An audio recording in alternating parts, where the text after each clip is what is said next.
But I think it was about 2015.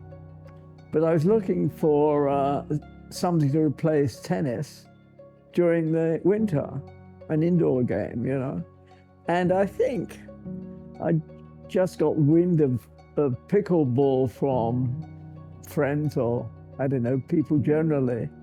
And the city had a program at PV Gym for beginners. And they even, I think at the time, loaned you paddles. So I started there. A good friend of mine, he invited me to come down to Priest Valley Arena and try out this new game called pickleball. It was fairly new. I think it was probably the first year of it starting. We first started, there was a couple hundred, and then 400, 600, 800. There was a lot of demand. You know, there were a lot of people wanting to play for not very many spots. So we would sign up, 48 players for 24 spots in PV Gym, with 6 courts. And so there was a method to try and, whose turn was it to play sort of thing. So they had a kind of a closet organizer, shoe rack kind of thing hanging from the chin-up bars, and you'd put your paddles in there to determine, who played next and with whom. Initially, we were just using tennis courts, and we had a whole club, and we were throughout the town using different tennis courts, and the city had lines on some of the courts, had done some of them. But the problem became that pickleball became so popular that in a couple of the courts we were using, it was like 8 in the morning till 8, 9 at night, and they were full-time, running 50 people average at a time. So that became an awful lot of pressure, annoyance, whatever you want to call it, for the community, because some of the houses were close by, and if you have lunch with 50 people, it gets pretty loud. When you start playing games with 50 people, it's pretty loud. The game itself is not loud, but just everything else that goes with it, people having fun, and that's what it was. It was all mostly seniors at that time. Now it's not. The average age is 25 to 35 years old playing pickleball, so it's a complete change. Because we were playing in other schools, other gymnasiums from other schools, outside we were playing, yeah. It seemed to be we were putting a lot of energy and a lot of money into that, and we could maybe perhaps build something ourselves. I think that was the word going around, yeah. I first saw pickleball being played in Los Barriles, Mexico, probably around 2014 or 2015, and thought it looked like a really cool sport. I had a background of playing badminton growing up, and so when we decided to retire to Vernon and I discovered that there was pickleball in Vernon, I decided right away that that was something that I was going to do.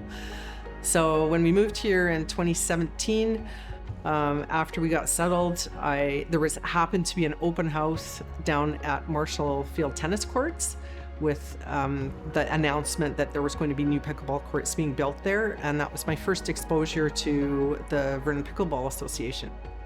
When I became involved in 2017, there was around 450 members, I believe.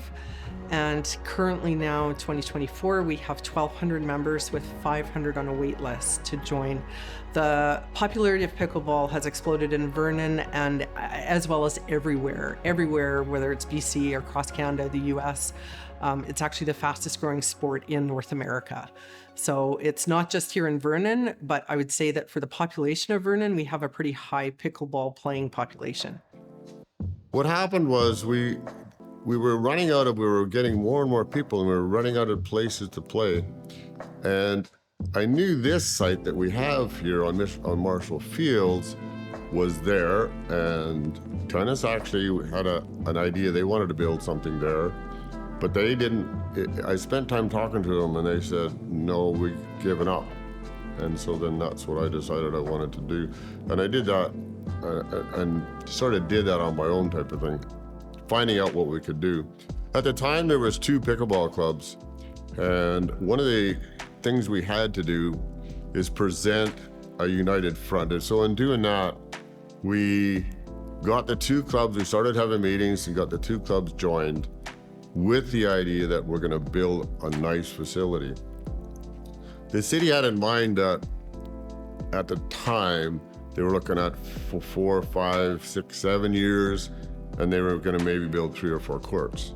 And I knew that wouldn't work. So what I did is I did a drawing of what we have there now, 12 courts. And then I did presentations. I did presentations for actually close to 2 years, I guess. So I presented that board a number of times. And one of the things I would say is that we wanted this place and we were looking for support. And I did all of the cost projections to do it there. And what our goal initially was just to build the courts outdoor, just some outdoor courts. And in presentation, I did that accordingly.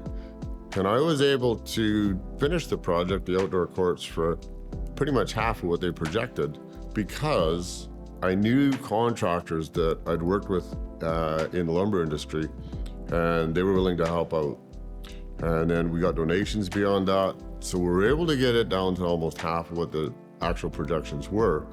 So then in my presentations, having the drawings and everything done and the research done, I said that we would guarantee to do it for half, and we would own the facility, which we still do. And in doing that, I said, would the regional district offer to give us half, to donate half? The initial trigger for the whole thing wouldn't have happened if the regional district hadn't stepped forward with offering the land at Marshall Field for a long-term lease of $1 a year, and the regional district contributed $300,000 to what was then an expected $600,000 cost of the outdoor facility.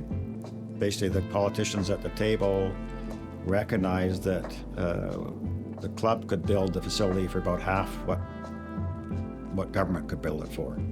Mr. Garlick was mayor in Coldstream, and Mr. Mund was mayor in Vernon, and they supported me really well. And there's a couple other members that supported as well. And then they said, well, let's let him do it, and we'll donate half, and if he doesn't get it all done, we'll finish it. So they didn't know if I would get it done or not, because I had no real experience in that. I just have a lot of industry experience, construction and stuff. I've helped build lumber mills and all that. So anyway, I managed it. So anyway, we got going, and the difficulty was we got the property, and we got the 2 clubs joined, the 2 clubs amalgamated, so that was good. And I gotta say that Mayor Mund was a huge support every step of the way, which was good for us.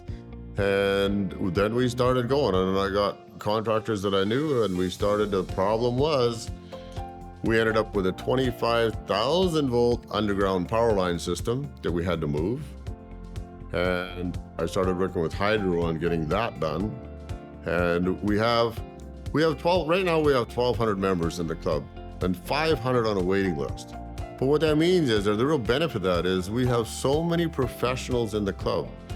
We're seniors, but we have contractors, we have electricians, we have millwrights, we have any profession you can think of. So we just got them all together and said, okay, let's go to work. And the move that power line was 1,500 lineal feet of underground piping we had to install. So they put the new lines through, and then the transformer, we had to put in a whole new transformer. That was $35,000, and we're just a club. And then we dug it all with the contractor, and then all of us volunteers got in the trenches and laid the pipe and laid it properly. And the inspector for Hydro said, Don, I'll give you any contract you want. It's so well done. I said, no. I said, see all those guys in that trench? We're all 70, and we just want to play pickleball.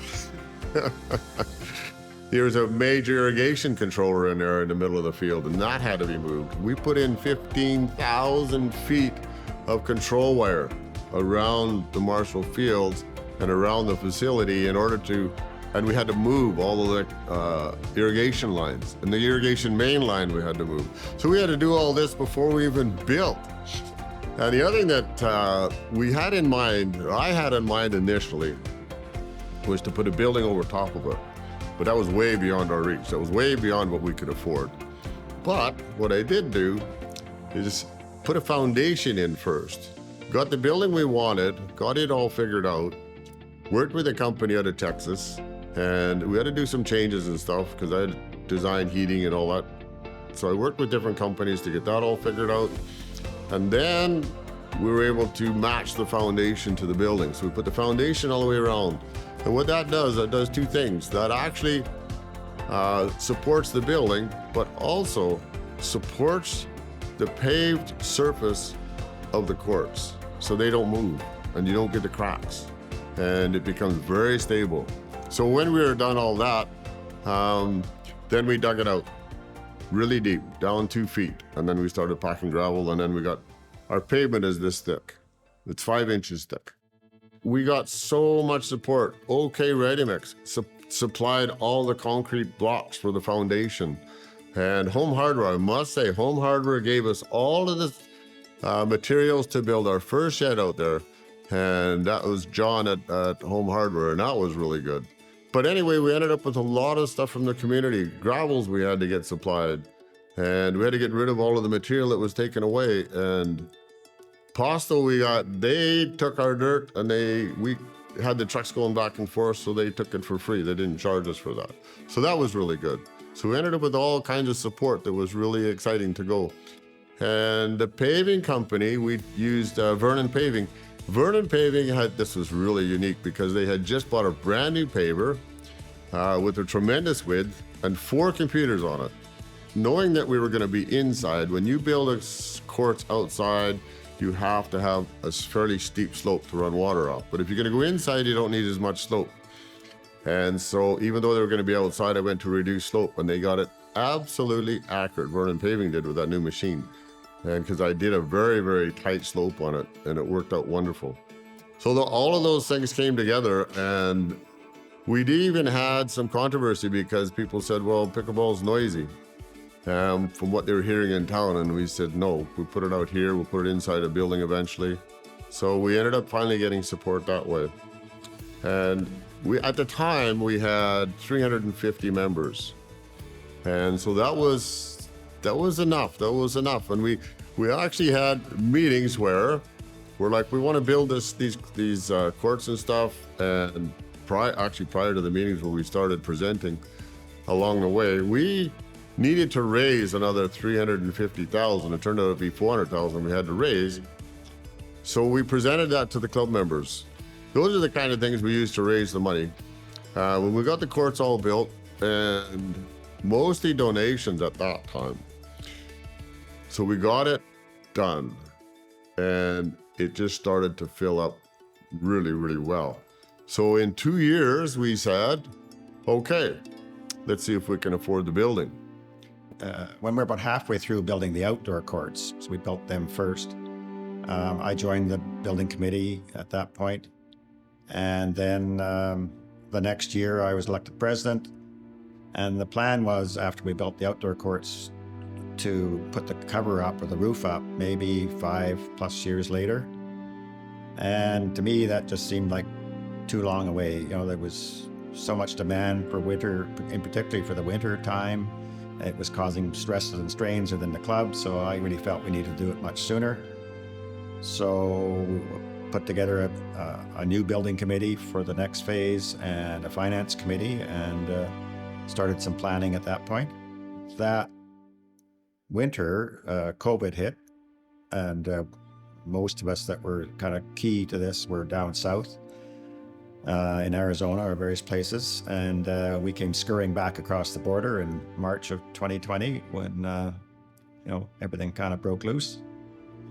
And we were immediately told by the city of Vernon that, with COVID and everything else going on, there wasn't going to be any money coming from the city. So we very quickly put together a strategy to fund the facility and a very aggressive timeline. So we presented it to the club. Now we had something like 500 or 600 members in the club. And we presented it to the club, and that's when we went to prepaid fees and debentures. We're going to pay 3% on debentures and donations. So anyway, we pitched the thing to the members in May of 2020 with an aggressive timeline that we could be open for business by Christmas time. opened up funding 3 days later. Debentures, prepaid court time, like they came up with all these different strategies on how to raise money in order to have this facility put together while it was needed. Because when COVID hit, that was sort of the writing on the wall. We needed to have our own facility, uncovered facility. In 22 days, we raised $1 million within our pickleball club. So that was amazing. Membership was just amazing. Once we had all pledges in place, literally we turned the pledges into cash in a week. People lined up on the outdoor courts at the time. We set up, tables to issue debentures and take checks. And, we had a lineup of members, wanting us to give their contributions. But the real key, I think, in that funding success was that we gave the members options on how they could contribute. It wasn't an obligation, it was an opportunity to improve their own pickleball lifestyle. And so we offered them you could loan the club money via $2,500 debentures, or you could do tax donations, a donation with a tax receipt, or you could just pre-play your club credits, which you have to pay to play when you've got a facility like this. And so, say in short order, we raised the funds and got on with it. So really, COVID was a good catalyst to it all. We used the Winston Churchill motto of never waste a good crisis, and it worked. And the city said it was $250,000 for permits, and they said, okay, we'll waive those. We'll look after that ourselves. So that was another donation from the city, from Vernon. Vernon did that one. And it became evident, fairly soon that, we could probably do this. But so the response from the members was we probably had 400 members then, and about 200 contributed, which, to get 50% to contribute is far greater than most funding campaigns, which were usually 5 or 10% maybe. So yeah, the real challenge and the real success was just the response from the members, and everybody tapped into their pickleball passion and stepped up. The amazing response we also had from our members to volunteer to do stuff. There's thousands and thousands of hours of volunteer work went into the construction. And there's just a wealth of experience within the club that, people step forward, and we, whenever we needed the work party, people responded. Again, we had journeyman electricians, we had all millwrights, we had all kinds of people in the club. So we ended up installing a lot of the stuff. There's a company called Rennie Equipment out of Lumbee, and they had expertise in building mills normally, but they also had expertise in putting these buildings up. So they came out, and I gotta say, this is really amazing because they started putting the building out. They had 5 machines out here, 4 big man lifts and a scissor lift. And I've known the guy for 30 years doing the mills and stuff. And he said, yeah, we'll do that. And I said, what are your hours? And he said, we'll work from 7 in the morning till we'll do 8 hours. So we're done at 3. And I said, what about after hours? Can we use your machines? What do you charge me? He said, go ahead, no charge. Those machines to rent per day would be close to $4,000 or $5,000. We used them for 3 or 4 months. So that was amazing. So we put up we did all of the wiring in there. We put in 6,000 feet of wiring. We put in 1,000 feet of piping. And that was all our own guys. And then we had a contractor that I knew for electrical. He oversaw everything. And then he put in all of the major panels and stuff. And he was great. He even said, because we had to put in a major transformer of our own. And he called me up and said, Don, I found when you buy it, then I don't have to charge you fees on it. And I said, okay. So he helped us out with all kinds of supplies for our wiring project. And that, those kinds of things made a big difference for us. Seeing the first, steel trusses go up, it's a big complex, the peak is 55 feet up. So there's a couple of real big cranes there raising these. And so when the first truss was in place, it became pretty real that we were going to actually get the roof up. So we just kept on, and I can tell you that our own journeymen, we had 2 of them that worked a lot of hours. They worked full-time for 3 months just to get the wiring done. And our contractor did the other stuff, as I said, but the inspector, when he came out to look, he was stunned. Because all the senior guys, they're retired, so they want to do it perfect, and they got the time to do it. So he actually brought out people, the inspector actually brought out people that were trying to learn to have a look at what we did. So we were quite proud of that. Our volunteers did a fabulous job. And we had 20, 30 volunteers that showed up all the time, whether it was digging trenches or putting up fences or whatever it was. We had a guy that took over responsibility for the fences. And obviously you can see he did a great job. And when we put the building up, we had to redo fences inside, and he looked after doing all of that, getting the necessary volunteers. And then in phase 3, when we were just putting up the reception center, which we just finished this last summer, the city contributed $200,000 for an eventual $1.5 million cost for this reception center. The stakeholder involvement was pretty much financial. The rest of it was all done by the club. I think it's absolutely amazing example of what people can do if they have the mind and the ability to do it. I mean, how they've put all that together and put that up, I really don't imagine. All I did was contribute some money and my good wishes. Since we had our courts built in 2018, that was a real attractant for people to have dedicated pickleball courts, 12 dedicated pickleball courts to play in. So from a marketing or strategy, we haven't really had to do a lot. It's been organic growth. I'm not sure if it still is the largest pickleball only, so dedicated pickleball covered facility in Canada, but when it opened with the cover on it in 2021, we in Vernon, here we are, small town Vernon, 45,000 people with the largest dedicated pickleball facility in Canada. And that's really because the people who started back in 2014 petitioning the city to get land and then putting together a plan, and all the people that were involved from being project managers and looking after the construction, and doing the work, the grunt work, the landscaping, the tiling. Our club itself is unique. We have people emailing and asking questions. How did you guys do that? Who paid for it? The membership paid for it. This was a huge fundraiser. I know that there's a lot of clubs across Canada that wonder, how did Vernon do this? And I have to say it's because A, there's a love of pickleball in the city, and B, there's a lot of very, very dedicated people who are willing to put in tons of volunteer hours and money to make it happen.